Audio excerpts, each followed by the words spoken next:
जिस व्यक्ति के दोनों हाथ घुटनों से नीचे तक लंबे हों या एक हाथ हो, उनको सांवत बोला करते थे। वो बहुत वनकर्मी प्राणी होते हैं और वो भी बहुत धार्मिक होते हैं, सहनशील होते हैं, कभी किसी को कष्ट नहीं देते और राज्य पद पर भी प्राप्त हो जाते हैं तो भी वो जनता को अपने बच्चों की तरह रखा करते हैं। फिर लखबर यति जहान में, यति जैसे हनुमान जैसे यति, ये सुखदेव जैसे यति यानी अपने आजीवन ब्रह्मचारी रहे, जैसे यति पुरुष में भी यही गुण होते हैं। जैसे हनुमान जी थे, यति पुरुष थे, उनके अंदर स्वार्थ नहीं होता, परमार्थ में ही वो अपना सब जीवन व्यतीत करते हैं। श्री रामचंद्र जी का उसका कोई रिश्तेदारी नहीं थी। उन्होंने देखा भी एक आदमी जंगल में है, इसकी पत्नी ठाली, नालायक ने किसने ठाई, पहले तो उसकी खोज करी, फिर उसकी देही तोड़ी और बगैर किसी स्वार्थ के उनके साथ रहे। तो यहाँ बताते हैं कि लखबर सूरा जूझ ही, लखबर सांवत दे, लखबर यति जहान में। ऐसा परमार्थी व्यक्ति लाखों बार रहा हो तब सतगुरु शरणा ले।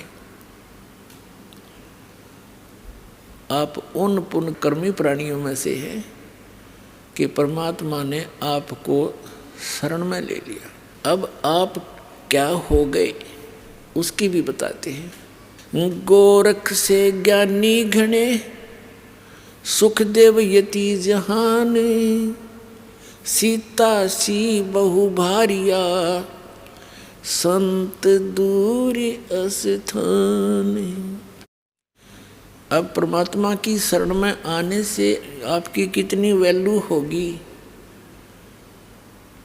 कहते हैं गोरखनाथ जी सिद्ध पुरुष थे और उसने इस काल की साधना करके इतनी सिद्धि प्राप्त कर ली थी। एक बार उसने एक पहाड़ी को अपने वचन से सोना बना दिया था, पत्थर को, और भी कई ऐसी जंतर मंत्र करके बहुत बड़े प्रसिद्ध हो गए थे। तो परमात्मा मिलते हैं अच्छी आत्माओं को, जैसा कि आपको बहुत बार बताया है वेदों में। ऋग्वेद मंडल नंबर 9 सूक्त 86 के मंत्र 26 और 27 में, ऋग्वेद मंडल नंबर 9 सूक्त 82 मंत्र 1, 2, 3 में, और भी अनेकों स्थानों पर ये परमात्मा की लीला में लिखा है कि वो ऐसे लीला करता है। सतलोक में रहता है, ऊपर तेजों में, सतलोक पर, वो तेजों में जो सतलोक है वो भी सौ प्रकाशित है, जैसे हीरे और मणि अपने आप प्रकाशित होते हैं।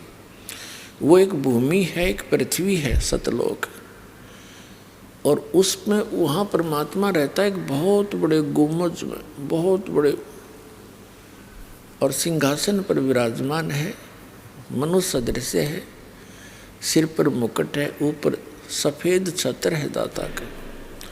वो कबीर परमात्मा जिसको सतपुरुष भी कहते हैं, सतपुरुष, अमर पुरुष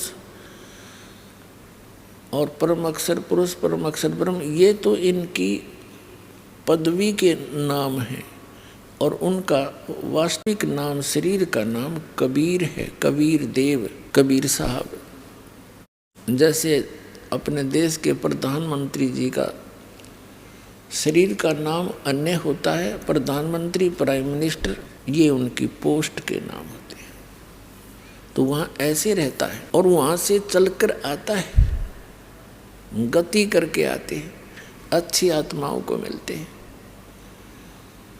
और उनको फिर अपनी यथार्थ जानकारी देते हैं, जहाँ से हम आए थे वह वापस जाने की, इस गंदे लोक से जन्म मृत्यु के रोग को कटवाने की वो जानकारी स्वयं देते हैं। तो वो परमात्मा ऐसे ही अच्छी आत्माओं को मिलते हैं। गोरखनाथ जी को मिले।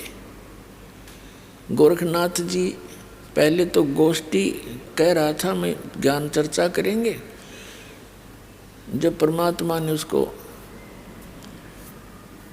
ज्ञान चर्चा के लिए जब शुरुआत की तो परमेश्वर ने अपनी जानकारी देनी चाहिए कि मैं परम अक्षर ब्रह्म हूँ और मैं अविनाशी हूँ, या गोरखनाथ के गले नहीं उतरी। तब गोरखनाथ जी ने कई और अटपट किया, परमात्मा ने उसको हर प्रकार से फेल करके फिर अपनी शरण में लिया। तब गोरखनाथ जी ने परमात्मा की शरण ली थी, कबीर परमेश्वर की, और परमेश्वर से ज्ञान प्राप्त करके इस ज्ञान के आधार से, और परमात्मा ने उसको सतनाम दिया था, सारनाम नहीं दिया, क्योंकि वो तो अंतर्यामी है। वो जानते हैं कि कौन बिगाड़ कर सकता है कौन नहीं। जैसे आदरणीय धर्मदास साहिब जी को ये कंप्लीट मंत्र दिए थे, सारनाम भी, सतनाम भी और प्रथम मंत्र भी।